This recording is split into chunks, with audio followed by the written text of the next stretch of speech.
Kyler Murray and the Arizona Cardinals have had a bit of a shaky start towards this offseason, which stemmed from their drumming to the eventual Super Bowl champion Rams in the wild card round 34-11.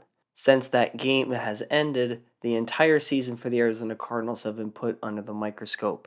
Some blame Kyler, some blame Cliff, and others blame it to certain injuries. However, behind the scenes, there was some rising tension between Kyler and the organization. So what has happened leading up to this point?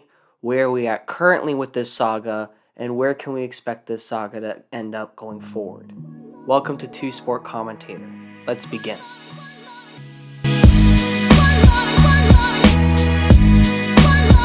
Hello and welcome back to the channel. I'm so glad that you came back if you have. If you haven't yet, if you would love to leave a like on this video and if you would love to subscribe, it would very much help me out, get me started on my YouTube journey. That'd be very much appreciated. So how did this whole thing stem? Well, to start, we gotta look at the entirety of the Cardinals season this year. But more specifically, we gotta look at their past 3 seasons under that microscope. It has been very well documented that the Arizona Cardinals in the last 3 years, for better or for worse, have had very horrible results to end the season. They've started off pretty well for their talent level, and then it all just falls apart.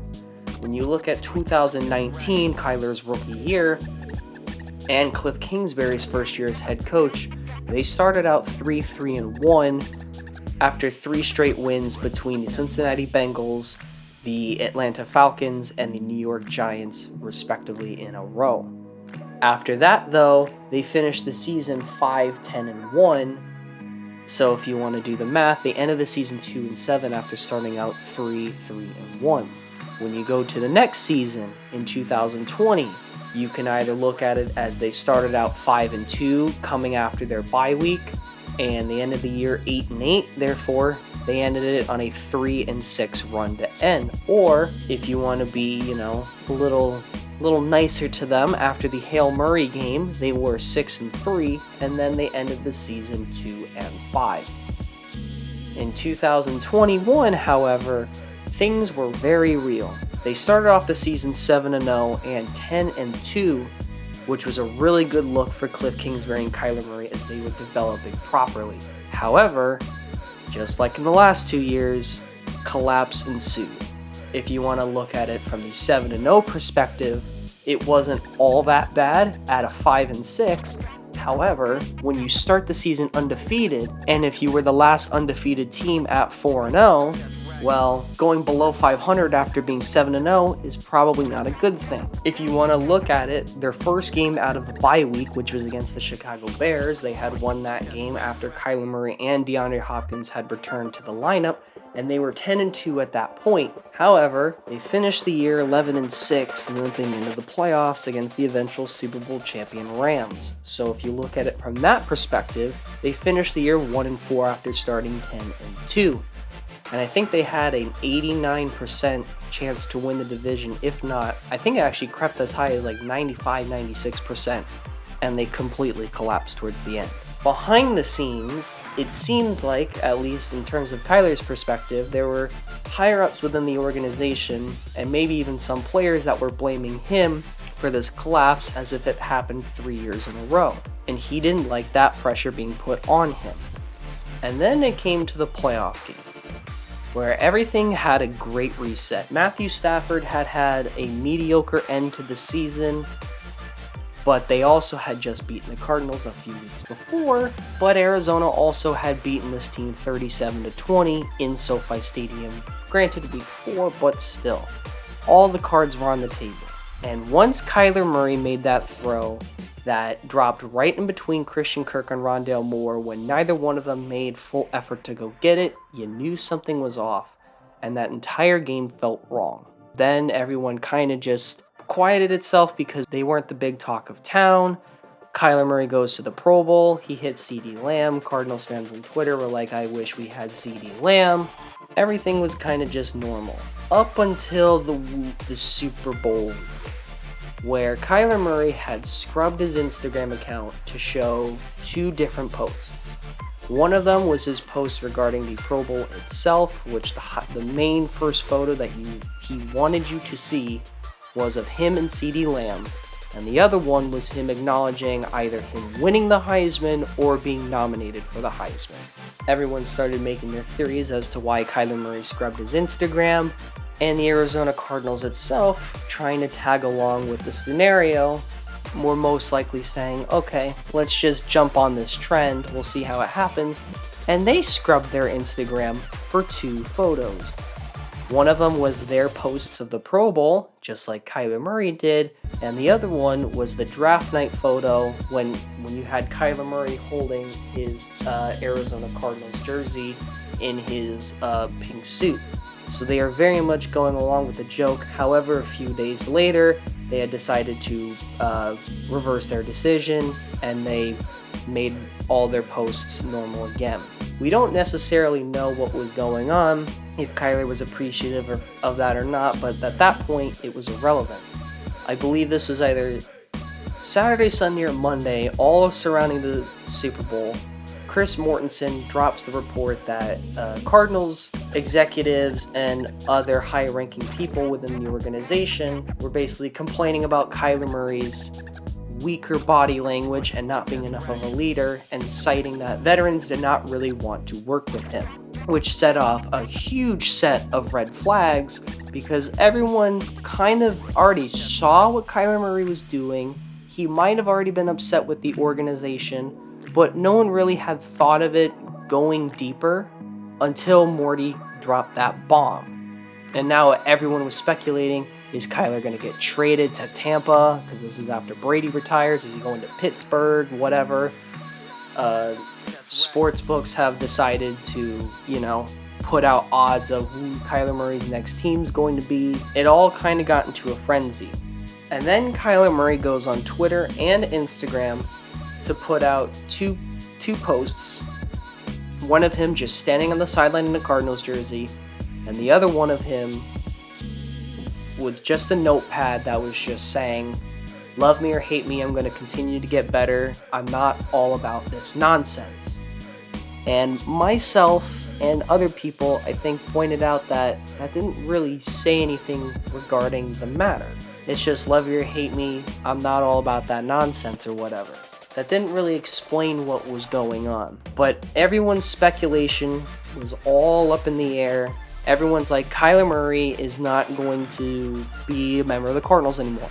And I hate to admit this, but Colin Cowherd, in the middle of all this as well, basically made this point. He might be upset with certain members of the Cardinals organization. Could be, could not be. But at the end of the day, he wants to be paid. Not like when Baker Mayfield and Lamar Jackson currently haven't gotten their long-term deals. Lamar will probably get his, Baker probably won't, but even Lamar's might be significantly reduced because of the amount of injuries he had.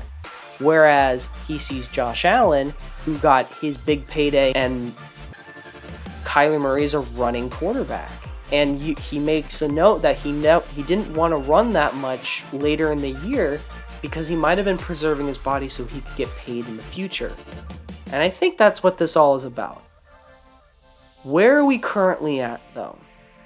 Well, as Jane Slater wrote for NFL.com, it seems as Kyler Murray, Michael Bidwell, Steve Keim, Cliff, all of them are on the same page, and it seems like Keim and Kyler are working out a way to either get his 5th-year option exercised, which there's not a lot of workouts to do. It's you either choose to or not. They would be dumb if they didn't. Or they get an extension out in the works. And I think that's what Kyler's camp wants. They want an extension, probably in the Josh Allen range. It'll be more, my guess it will be somewhere between the $40 million and $43 million range, because he's not as good as Josh Allen is, at least yet, so he's probably more warranting of a Deshaun Watson type deal. However, Dak Prescott got $40 million a year, so he's probably not going to go underneath that. And with the rising salary caps to be as high as they will, I think if you get him at $42 to $43 million a year for the next 6 years or even 7 years, I think that's your best bet in order to resign him. And then the most recent news when it came to this is Michael Bidwell appearing on Bickley and Murata on Arizona Sports 98.7 FM, and he basically said that they've had their conversations, and he said, quote, "Put me in the category of I love him, and he's going to get better." So it seems like this, at least, saga has subsided as much as it could. There is probably still some drama to be had. It will be interesting to see what the Cardinals' free agency and draft day decisions are coming to, and their franchise tag decision on whether to tag Chandler Jones or let him walk, or just re-sign him to a normal extension.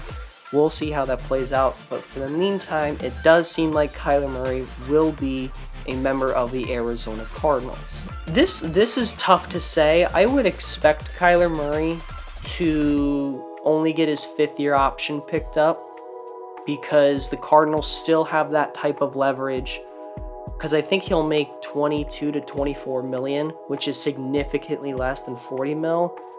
And Kyler and his agent are definitely not going to get any less than what they want in terms of their contract. Keim's probably only going to give him 38 to 40 mil to start, and Kyler's agent's probably going to look for 45 million a year. Heck, they might even strive towards 50 mil if Aaron Rodgers is reportedly wanting that as well. So I'm guessing the fifth-year option is going to be the thing that gets exercised this year, which means he'll have this year on his rookie deal, he'll have the fifth-year option picked up, and then they might work out an extension to go for that sixth year and beyond. However, at the end of the day, I think Kyler Murray will be the quarterback of the Arizona Cardinals for at least the next... Kyler Murray will play quarterback for Arizona, I at least see, for the next 7 seasons. That'll work out to be a decade as a member of the Arizona Cardinals. I don't think he'll leave this early unless someone wants to give the Cardinals, say, 5 first-round picks and 2 very quality good starters. I think at the end of the day, he'll be the quarterback, and I don't think he'll ever leave. They'll definitely fire Cliff and Keim before they let Kyler walk. That is the end of this video. Thank you for watching. If you would love to, like the video. If you appreciated this video, subscribe. I would really appreciate you subscribing to this new channel. And I will see you guys around. Sayonara.